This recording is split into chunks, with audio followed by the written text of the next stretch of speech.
तो फ्रेंड्स, मैं हूँ रिचा और आज मैं एक्सप्लेन करने जा रही हूँ एक बहुत ही horror movie, Robert the doll. Movie start होती है एक ओल्ड वुमेन अगाथा को दिखाते हुए, जो कि एक आदमी से उसकी वाइफ का हालचाल पूछती है और उसकी वाइफ बहुत ही डरी हुई होती है। उनके घर में हॉन्टिंग्स चल रही होती हैं और अगाथा वहाँ पर काम करती है। उसके हस्बैंड को लगता है कि घर हॉन्टेड है, बट अगाथा उसे बताती है कि घर हॉन्टेड नहीं बल्कि वो डॉल हॉन्टेड है। सीन शिफ्ट होता है एक नई फैमिली को दिखाते हुए, जिसमें है वाइफ जेनी, उसका हस्बैंड पॉल और उनका एक बेटा जेम्स। उनके घर में अगाथा एज अ मेड काम करने आती है, लेकिन वो अक्सर चीज़ें रख के भूल जाती थी, इसलिए जेनी उसे काम से निकालने के लिए कहती है। पर पॉल इन सब चीज़ों में नहीं पड़ना चाहता था, तो वो मीटिंग का बहाना लेकर ऑफिस चला जाता है।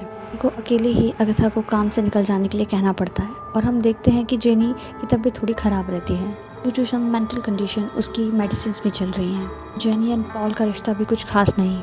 अब शाम का सीन दिखाते हैं जहाँ पॉल के लिए डिनर बनाता है और डिनर बनाते बनाते ही हमें पता चलता है उनके रिश्ते में बहुत मनमुटाव चल रहा है। जेनी को हर वक्त डर सताता है कि उसकी एक मेंटल कंडीशन की वजह से पॉल उसे छोड़ ना दे। नेक्स्ट डे अगाथा अपना सारा सामान बांधकर तैयार खड़ी होती है और वो जेम्स से मिलने के लिए पूछती है। जेनी भी उसे कुछ माइंड नहीं करती और अपनी बेटी से मिलने जाने देती है। हाँ, अगाथा जेम्स को एक बहुत ही क्रीपी डॉल देती है जिसका नाम होता है रॉबर्ट। जेम्स पहले तो उस डॉल को लेने से इनकार करता है, पर बाद में वो उसे अपना फ्रेंड बना लेता है। अगाथा बोलती है कि जेम्स जिंदा है और वो बहुत ही अच्छा है। अब अगाथा के चले जाने के बाद जेनी जेम्स के कमरे में जाती है, तो वहाँ पर वो उस रॉबर्ट डॉल को देखकर उसे फेंकने के लिए कहती है, लेकिन जेम्स बोलकर उसे कि मेरा दोस्त है, वो उसे फेंकने नहीं देता। बोलता है कि रॉबर्ट मुझसे बातें करता है। ये सोचकर जेनी उसके बच्चों का नेशन सोचकर जाने देती है। उसके बाद जेनी खुद को खुश करने के लिए और अपना स्ट्रेस कम करने के लिए पेंटिंग करने लगती है। उसका पति पॉल घर आता है, तब वो भी रॉबर्ट डॉल को देखकर बहुत ज़्यादा वियर्ड बिहेव करता है, क्योंकि वो डॉल बहुत ही क्रीपी थी। वो उसे फेंकने के लिए कहता है, लेकिन जेनी उसे जेम्स की खुशी के लिए रहने को देती है। अब रात को सोते हुए सडनली जेनी की नींद टूट जाती है और उसे कुछ आवाज़ आती है। वो जाकर देखती है कि किचन में शुगर का डिब्बा टूटा पड़ा है और हर तरफ चीनी ही चीनी है और पैरों के निशान। उसे लगता है ये जेम्स है। जेम्स के कमरे में जाती है, लेकिन जेम्स सोया हुआ होता है और हम देखते हैं कि डॉल पैर इसे पूरी तरह से सने हुए हैं। स्टेज जब जेनी जेम्स से पूछती है तो जेम्स कहता है कि रॉबर्ट ने चीनी गिराई थी। जेनी उसका यकीन नहीं करती कि एक डॉल ये सब कैसे कर सकती है। रात जब पेंटिंग कर रही होती है जेनी, अचानक से उसके हाथों से पानी गिर जाता है, तो वो टिश्यू पेपर लेने जाती है। देखती है कि किसी ने उसकी पूरी पेंटिंग खराब कर दी है। जगह छोटे छोटे पैरों के निशान होते हैं। अब ये सब देखकर जेनी बहुत गुस्सा हो जाती है, जेम्स पर बेतहाशा चिल्लाती है। उसे बहुत समझाने की कोशिश करता है, लेकिन जेनी और पॉल दोनों ही उसे झूठ समझते हैं। रात को जेनी जेम्स को देखने जाती है, तो वहाँ उसे उसके कमरे में से दो आवाज़ें सुनाई देती हैं। उसे वो अपना वहन समझकर भूल जाती है। अब नेक्स्ट डे जेनी एक न्यू मेड को हायर करती है। मेड सबको बहुत पसंद आती है और उसके जाने के बाद जेनी उसे घर में अकेला छोड़ जाती है। उसे मार्केट जाना था और मेड भी बड़े आराम से बाथरूम साफ करने लगती है। काम करते करते एक चीज़ नोटिस करती है कि डॉल अपने आप ही अपनी जगह शिफ्ट कर रही है।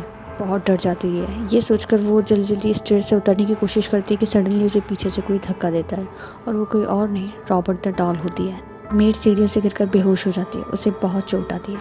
शाम को जब जेनी घर वापस आती है तो ऐसा बेहोश देखकर फटाफट एम्बुलेंस बुलाती है। उसकी वो मेड मार्था बताती है कि ये सब उस गुड्डे ने किया है। ये सब सुनकर बहुत डर जाती है। जेनी को कुछ भी समझ में नहीं आ रहा होता और वो बहुत ही परेशान होती है, इसलिए पॉल उसका मूड ठीक करने के लिए उसे डिनर पर ले जाने के लिए कहता है। मीटिंग के लिए जेनी अपनी बहन मैरी को बुला लेती है। जब वो दोनों डिनर कर घर वापस आते हैं, देखते हैं कि घर के दरवाजे खुले हुए हैं और जेम्स भी अपने रूम में सो रहा है। ये सब देखकर बहुत डर जाते हैं और जेनी को बहुत गुस्सा आता है कि वो ऐसे घर खुला छोड़कर कैसे जा सकती है। उसने ऐसा पहले कभी नहीं किया। इसके कुछ देर बाद पुलिस का कॉल आता है कि उन्हें मैरी की लाश मिली है और ये सब जानने के बाद जेनी और पॉल के होश उड़ जाते हैं कि घर में ये सब हो क्या रहा है। अभी तक सिर्फ छोटी मोटी हॉन्टिंग एक्टिविटीज़ हो रही थी, लेकिन अब सडनली खून। पॉल अभी भी उसे सिर्फ एक एक्सीडेंट ही समझकर भूल जाने की कोशिश करता है। अब नेक्स्ट सीन में जेनी जेम्स के बात करती है और पूछती है रॉबर्ट डॉल के बारे में, लेकिन जेम्स बताता है कि रॉबर्ट डॉल नहीं, वो जिंदा है। वो किसी को भी पसंद नहीं करता और वो सबको मार डालेगा और मैरी को भी उसी ने मारा है। मार्था को भी उसी ने धक्का दिया है। ये सब सुनकर जेनी को बहुत अजीब लगता है। वो बहुत डर जाती है और रॉबर्ट डॉल को स्टोर रूम में बंद कर देती है। और वो डॉल उसे अगाथा ने गिफ्ट की थी, इसलिए वो अगाथा का पता लगाने जाती है। लेकिन वहाँ जाकर उसका नेबर बताता है कि वो 1 साल पहले ही गुजर गई और उसे कोई रास्ता नज़र नहीं आता, इसलिए वो नेबर से घर की चाबियाँ मांगती है और अगाथा के नेबर से चाबी लेकर वो अगाथा का घर सर्च करने लगती है, जहाँ उसे एक कपल की फ़ोटो मिलती है। कपल से मिलने का सोचती है। दूसरी तरफ पॉल को लगता है कि जेनी पागल हो रही है, तो वो उसे डॉक्टर को दिखाने के लिए सोचता है। लेकिन इसके बाद स्टीवन जो न्यू कपल है उससे मिलने जाती है। तब पता चलता है कि ये वही कपल हैं जिसके घर में अगथा पहले काम करती थी, और बातों ही बातों में उसे अगथा के बारे में सब पता चल जाता है कि वाइफ अभी तक सदमे में होती है और वो रॉबर्ट डॉल की स्टोरी से बहुत डरी हुई होती है। उसे उसकी स्टोरी भी बताता है। उसका हस्बैंड इस बारे में बात करना पसंद नहीं करता, बट उसकी वाइफ वो बहुत औरत होती है, इसलिए वो उनकी मदद करने के लिए तैयार हो जाती है और उस डॉल के बारे में बताती है कि वो गुड्डा शापित है। इसी तरफ हम देखते हैं कि जेम्स अब अपने डैड पॉल को गुड बाय बोलता है, और उसको गुड बाय कहने का तरीका इतना अजीब होता है कि पॉल को उस पर शक होता है। पॉल जब बोलता है कि बेटा गुड नाइट बोलते हैं, गुड बाय नहीं, तो जेम्स बोलता है कि नहीं डैड, ये गुड बाय ही है। ये पॉल को बिल्कुल समझ नहीं आता। और दूसरी तरफ स्टीवन की वाइफ जेनी को बताती है कि उस गुड्डे में एक बुरी आत्मा रहती है जिसका नाम है रॉबर्ट क्रो। ये गुड्डा लड़के का था जिसकी लाश नदी में मिली थी, और उस लाश ने गुड्डे को जकड़ा हुआ था।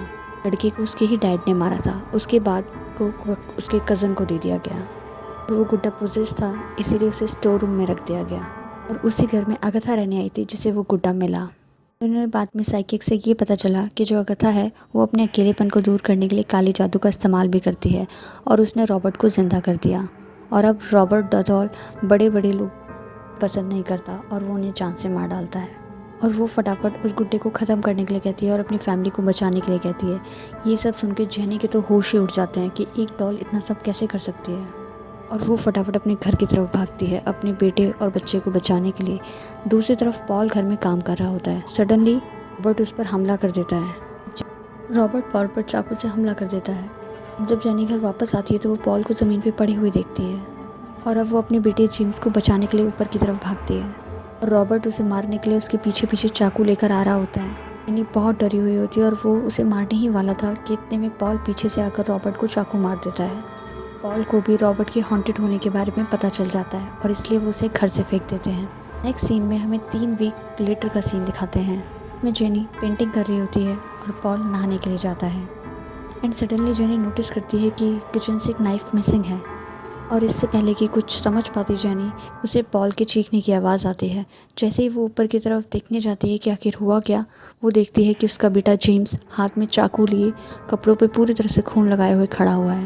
मतलब कि अब रॉबर्ट डॉल ने नेक्स्ट घर जेम्स को बना लिया है, और उसके साथ ही मूवी ख़त्म। इस मूवी में सस्पेंस ख़त्म नहीं हुआ, क्योंकि इससे आगे भी स्टोरी है नेक्स्ट मूवी की। गाइस, ये थी एक्सप्लेनेशन रॉबर्ट द डॉल की। If you like the movie, if you like the explanation, please like, share and subscribe.